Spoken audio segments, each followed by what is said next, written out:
Hey, y'all, Scott Horton here for WallStreetWindow.com. Mike Swanson is a successful former hedge fund manager whose site is unique on the web. Subscribers are allowed a window into Mike's very real main account and receive announcements and explanations for all his market moves. The Federal Reserve has been inflating the money supply to finance the bank bailouts and terror war overseas. So Mike's betting on commodities, mining stocks, European markets, and other hedges against a depreciating dollar. Play along on paper or with real money, and then be your own judge of Mike's investment strategies. See what happens at WallStreetWindow.com.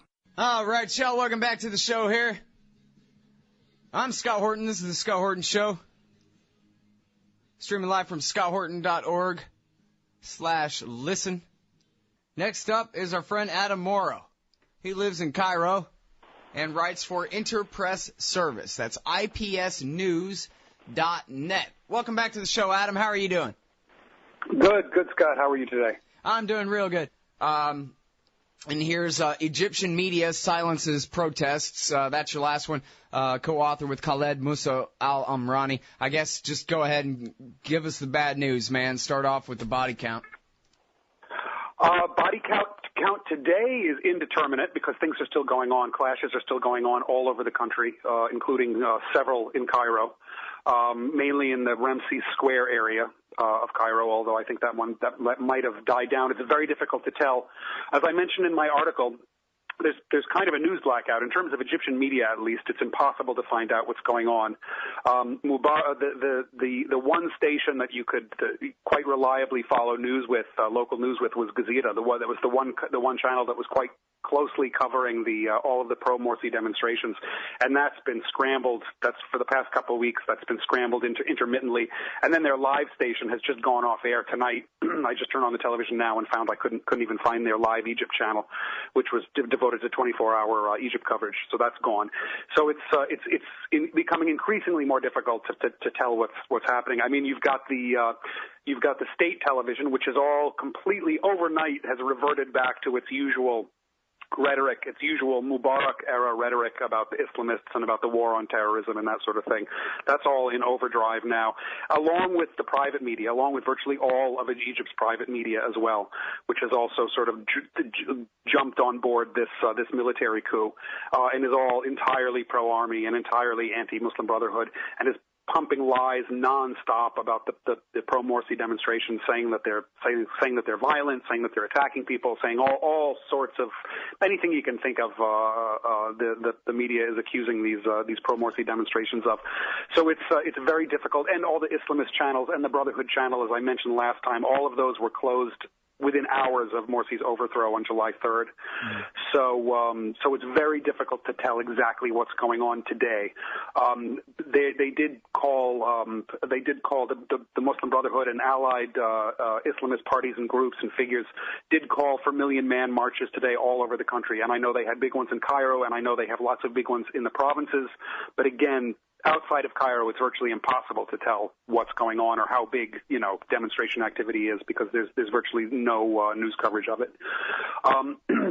Now, all of this, bear in mind, has to be put within the context of what happened on Wednesday, which is when you had 2 6-week-old sit-in protests violently dispersed by security forces.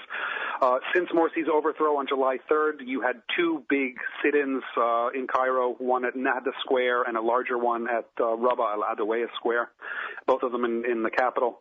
And both of those sites, which were drawing lots and lots of people on a regular basis. You'd have tens of thousands, if not more, if not even hundreds of thousands, sometimes coming to these sites every night for the past 6 weeks, past 7 weeks. Both of those sites were completely broken up, completely destroyed, reduced to rubble. The 2 big tent cities 2 days ago on Wednesday, the security forces, after threatening for several days and weeks that they were going to break it up, finally went in. And it was just as bad as people thought it might. It was sort of the worst case scenario. The health ministry is saying couple hundred people were killed in those two sit-ins and the dispersal of those two sit-ins. But Brotherhood sources and Islamist sources and pro-Morsi sources say that the numbers of dead can be counted in the thousands, although they have been known to exaggerate casualties in the past. So it's it's difficult to, again, we're never going to know exactly how many people were killed, but we're looking at probably close to 1,000, if not more, people yesterday in Cairo alone. And then as well, there were also several clashes. There were often recurring incidences of pro-Morsi demonstrations being attacked by these plainclothes thug types. Who it's always impossible to tell definitively who they are, but presumably they're related to the security services. So it's been we've seen more deaths at this point in the last 48 or maybe 72 hours than we saw during the entire 18-day revolution in 2011. So it's to answer your question, it's bad. It's worse than it's ever been, and there's really no sign of any sort of negotiated solution at this point. I mean, all of the talk that we've heard in the last couple of weeks about, all this talk about civil war and the Algeria scenario and all of that stuff is unfortunately looking increasingly likely, just because cooler heads have not prevailed on either side. So the outlook is grim. Scott. Man, all right. Well, so the AP is saying it's at least 638 dead. And I think that's from maybe a day ago or so. But the 638 number, I believe, is from Wednesday. Right, yes. That's what I was going to say. That's just from Wednesday. That doesn't include whoever died yesterday and today already, right? So it's got to be well over 1,000 now. Oh, yeah. From Wednesday, the last figures I was hearing were 60 dead in Ramsey Square, and that's just this afternoon. That's just one place this afternoon, as well as a couple of dozen killed in the city of Ismailia on the Suez Canal, and in the city in Damiat in the Nile Delta. You've also got stuff going on in Upper Egypt, which is the south. So again, it's I'd like to be able to give you more concrete stuff, but again, the media has been so complicit in everything that's happened over the last 6 to 7 weeks, that it's getting to the bottom of, the health ministry will come out with numbers, and you absolutely can't, you can't believe anything they say at this point. I think one of the ministers came out yesterday, and I'm talking about ministers in the military-imposed, unelected government that replaced the elected government of ousted President Mohamed Morsi. One of these ministers just said yesterday that the police didn't use live fire when they broke up the sit-ins or something on Wednesday, when there's abundant evidence and loads of videos online that show that they did in fact use live fire to break up the protests. So I mean, they're just lying through their teeth. So it's impossible to tell. BBC ran footage of Cairo on fire. I mean, it was just incredible. Just the damage everywhere. I can't imagine. That's the aftermath of the dispersals, right? That's what they. I mean, they literally destroyed these. Yeah, like it's on fire, like you said. It's like the entire ground is on fire. I mean, it's literally reduced to ash. And bear in mind, people had lived there for 6 or 7 weeks. People had really dug in there. They had created their own sort of systems of sanitation, and it was quite something. Especially the Rabaa al-Adawiya one, the larger of the two, had kind of become something of almost of like an institution, almost like a kind of a mecca for a lot of people. And both sites were completely razed, and we've got bodies that were burned. Apparently there are dozens, if not hundreds, of bodies that are burnt beyond recognition. I mean, a lot of this stuff is still coming out. You'll have an event, and then it won't be until the next couple of days that, all these videos come out, or like eyewitness testimonies start being heard. And so stuff is still coming out about this. There's some grim videos online that shows heavy sniper activity, which has been something that we've seen more and more of since January 25th. This phenomenon of snipers in rooftops just dropping people. Yeah, including very scary. Yeah, there's footage. Justin Raimondo in his column today links to footage of a guy trying to drag away a wounded guy, and then he gets sniped and shot down too. Yeah. And then the cover picture on antiwar.com today is a woman trying to hold off a bulldozer just with a hand. She's protecting a wounded man laying on the street. Is quite reminiscent of the famous Tiananmen Square picture of the right. solitary man Shocking. trying to face down the line of tanks. Shocking stuff. Although I would just add, though, to that that whenever people do look at these videos, that they have to be very careful about making sure that they are properly sourced and that they are. Now, presumably, most of the stuff we're seeing is actually from Rabaa al-Adawiya Square. I'm not challenging that, but we have seen the appearance. There have been things cropping up where there'll be pictures of dead babies. Said to have been killed recently in Egypt, and then it'll turn out that the pictures were actually from Syria. You've actually had the same thing going on about stuff the videos allegedly taken in Syria, right? That it later turns out are actually from Iraq in like 2003.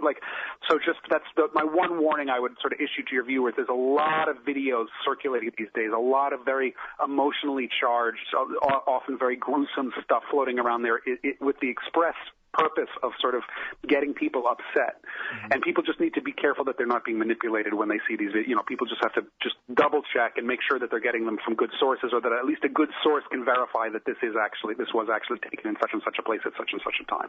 Right. We even had, and I'm saying that because there was actually one video that was very heavily circulated on social media sites in Egypt that supposedly showed a group of Islamists throwing a young boy from a roof. And actually, if you looked at it closely, it's very transparent that the whole thing was a hoax video that was just being put out there just in order to discredit the Islamists here. So I'm just saying, as an aside, people should be cautious, because there's a lot of disinformation going on these days involving videos. Mm-hmm. Well, and I'm sure that the Islamists are fighting back in ways that are probably, quite immoral in some cases, but that doesn't mean that it's okay what the government did, what the military has done in canceling the elections, overthrowing the elected government, and then certainly not the massacres that they perpetrated on the people in the squares. Now, tell me this, among those who side with the Islamists, do people blame the United States for this?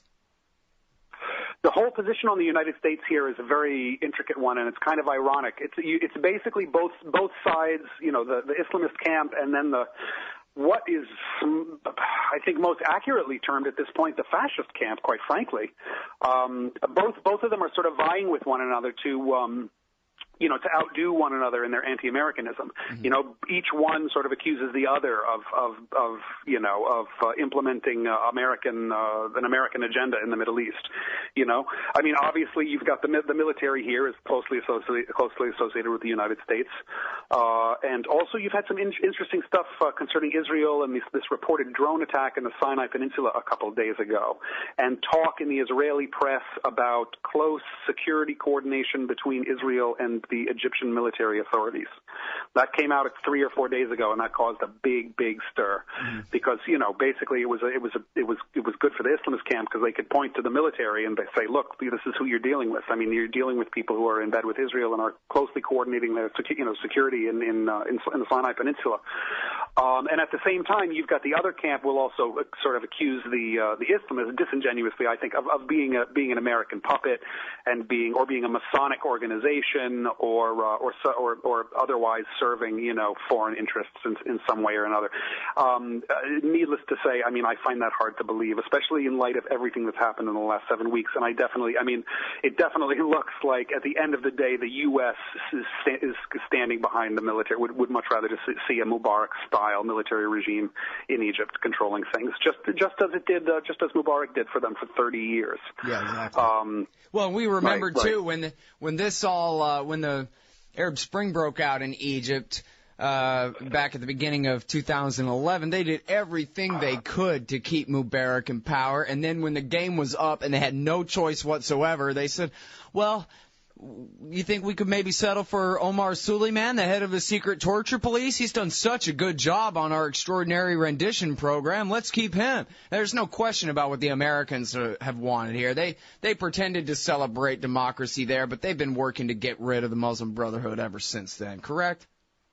Yeah. And I think everything that's happened in the last, since Morsi's overthrow, I think really sort of cements that, or at least, certainly supports that assertion that the Brotherhood, whereas it might have been co-opted in some regard, in some way, it might have been co-opted. It might have had bad elements in it.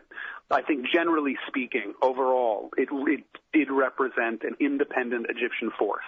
Right. And well, look, and that I mean, it was made sense, Adam, that the CIA would back the Muslim Brotherhood when the opposition were the anti-American nationalists or the socialists back during the Cold War, the Naserites and whatever. But once they got Sadat and then Mubarak, why in the world would they support the Brotherhood? They had the military dictatorship.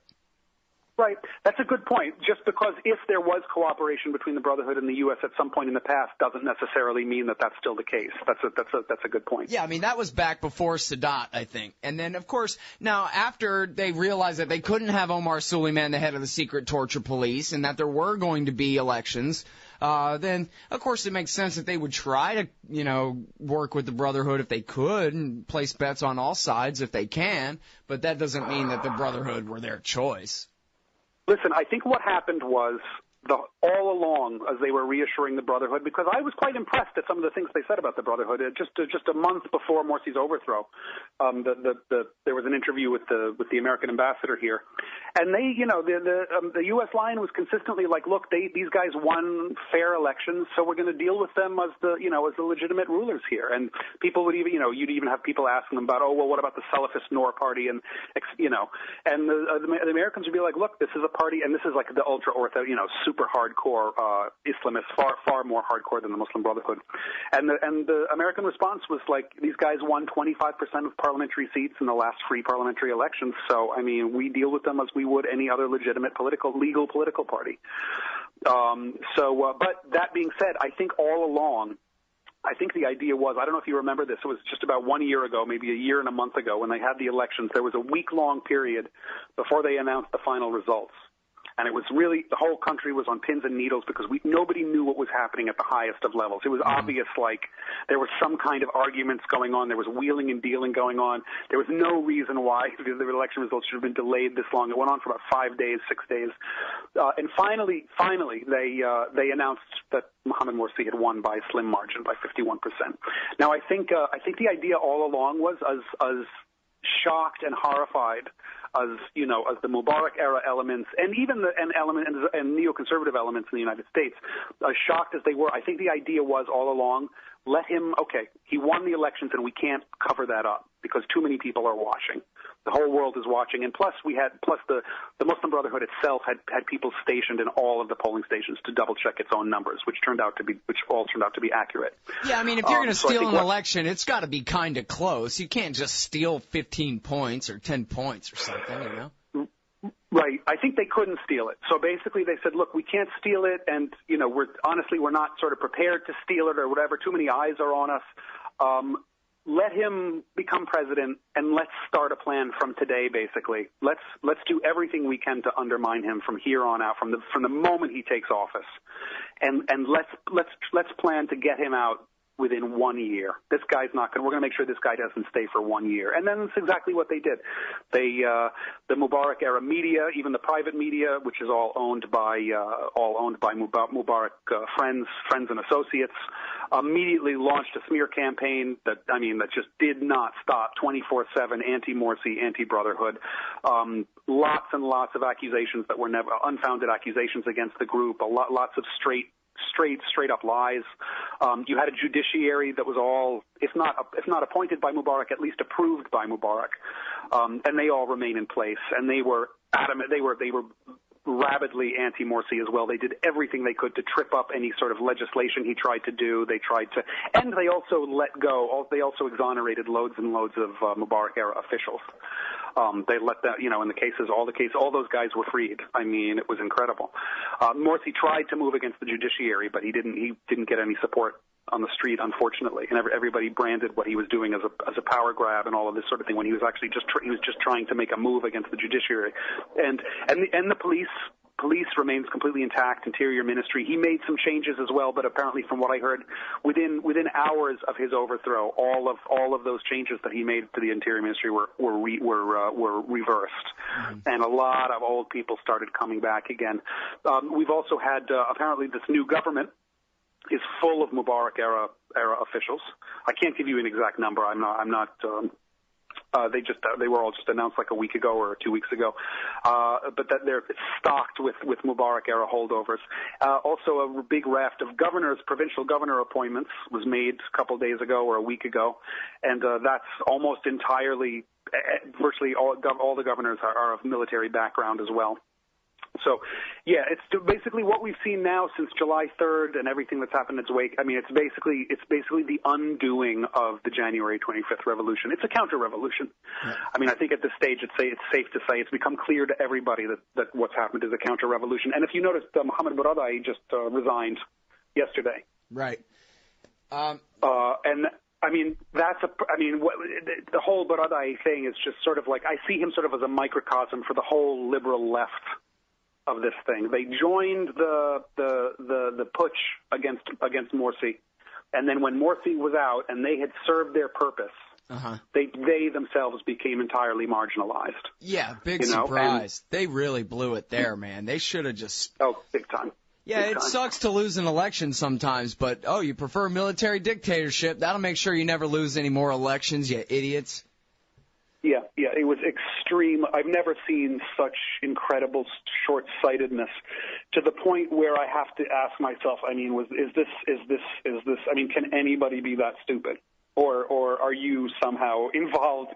Like the Brotherhood say, are you part of a broader conspiracy from the very beginning, and you were all just pretending to be liberals and Democrats?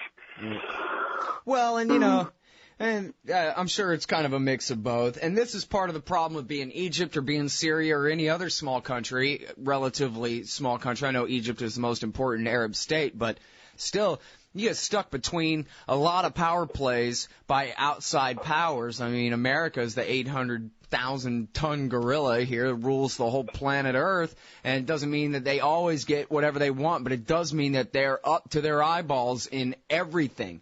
And so when you take one side or the other, you are taking one side or the other in an American conflict, too. You can't help it, right? Same thing in Syria right now. You got decent people who want to kill Assad for good reasons. How dare he be the dictator of their country? He's got no right to be their dictator, but they can't overthrow him without doing Benjamin Netanyahu's dirty work. So what are you going to do, you know? Right. Another thing this has shown also is just Egypt's incredible geostrategic importance as well. I remember saying in the middle of the 18 days in 2 years ago, the revolution 2 years ago, that no matter what happened in Egypt, like even if Egypt did get rid of Mubarak and had elections, that the powers that be, in Washington or wherever, would never allow it to go its own way. Would absolutely never allow it to just do what it wanted to. It's just too important. Well, in terms of its size, its population, its strategic location, the Suez Canal, its proximity to Israel, all these other things. Right. Well, yeah, and Israel has a hell of a lot to do with this, what they want, and I think it's pretty clear that they're scared to death of anything with the name Muslim anything in it. And especially, again in Egypt, you're talking about an 80 million plus population. You're not talking about a neighbor like Jordan, which has 5 million people or 6 million people, or Tunis that has something like 10 million or something like that. I mean, Egypt is 80. It's by far the largest Arab country in terms of population. It's 80 million, and it's and it shares an enormous border with Israel. All right, now, real quick here, because we're almost out of time, Adam. Let me just mention a couple of things for your remarks. One is John Kerry, the Secretary of State, has said, this wasn't a coup. This is just, reinstalling democracy, which seemed to be, if not a green light to go ahead and massacre, it at least said, we're not going to do anything about it if you do. I mean, the news reports are that Chuck Hagel tried to talk him out of it, but why would they bother when they know the Americans aren't going to cut aid no matter what, that the Americans are going to back them? And then the second thing I wanted you to remark upon, please, would be, whether this really could descend into an Algeria-style civil war type situation, because isn't it the case that the Muslim Brotherhood, they just don't have any guns of their own? They can protest all damn day, but they don't have the ability to really fight back, do they? Right. If you will, to answer the first question very quickly, the position of the U.S. on this, to be quite honest with you, has confused me. I mean, you just had two Republican senators here about a week ago, maybe less, McCain and Graham. And both of them came out basically saying that it was a military coup and sort of like slapping the Egyptians on the wrists for they said, look, the people that were elected are now in jail, and the people who are now running the country are unelected. And I don't know what the purpose of that was. And to the point where Obama, I think the White House even issued a statement saying, look, these guys are not speaking on our behalf. It was all very weird.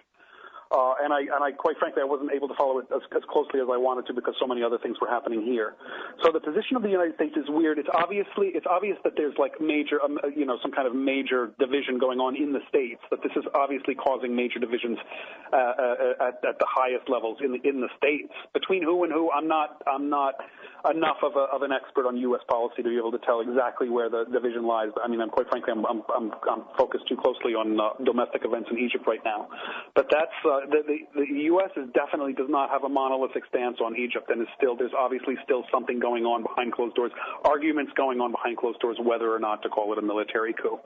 So I don't know whether that fight is between the White House and Congress or somewhere else. It may even be inside the administration. It might be inside the administration itself. I don't know. I don't know. And then real quick about the Brotherhood's ability to really resist. Unknown. It's unknown. But look, we could see a situation within 6 months' time or another year, or even who knows, even less, where you start having, because the regional situation is getting so choppy now, you could have a situation where you've got foreign fighters and foreign jihadists coming from Libya and Syria into Egypt to help the Brotherhood and the Islamists fight the military here. Who knows? All right, thanks, Adam. I sure appreciate it. Sure, Scott. Until next time.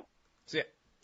Hey, all, Scott Horton here for the bumpersticker.com. I created it but quickly sold to Rick so I could do this instead. In the decades since, he's made one hell of a great company. The bumpersticker.com makes digitally printed, photo quality, full color bumper stickers for your band or your business, as well as magnets, adhesive vinyl decals, and labels for products and industrial use and your political cause or campaign too. The bumpersticker.com also offers full custom graphic design for bringing your idea to reality.